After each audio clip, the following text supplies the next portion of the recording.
ఆ!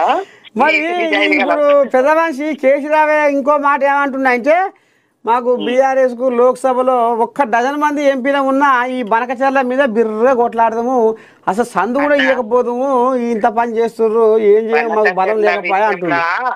బనకచెర్ల విషయంలా ఇప్పుడు పోయినసారి జగన్ సీఎం ఉన్నప్పుడు కేసీఆర్ గారు సీఎం ఉన్నారు కదన్న. ఉమ్, మరి అప్పుడు ఆయనని మన ఏది ప్రగతి భవన్ కు పిలిపించి ఆయనకు మంచి భోజనం పెట్టి ఆయనకు ఇది సరసంగా ఉన్నాడు.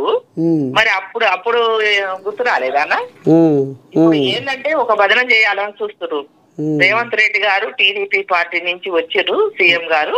ఉమ్, అందుకని చంద్రబాబు తోటి ఈయనకున్న సంబంధాలను బట్టి ఈయన ఏదో ఎన్నికైతాడని ఆలోచన చేసి బ్లేమ్ చేయాలని చూస్తున్నారు. కానీ ఉమ్, తెలంగాణ విషయంలో ఏది ఉన్నా గాని రేవంత్ రెడ్డి గారు పార్టీ కోసం కాదు, తెలంగాణ ప్రజల కోసం ఆయన విధానమే సపరేట్ ఉంటది.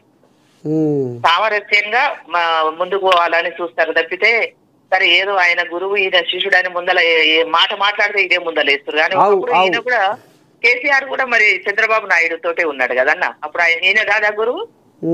అయ్యో ఈయనకు మంత్రి పదవి ఇవ్వకపోతే ఈ కోయిల పక్క జరిగింది కానీ మరి అంతే కదా. మంత్రి పదవి ఇస్తే తెలంగాణ నీ ముందుకు ఎందుకు వచ్చా రాకపోవు కదా అప్పట్లో.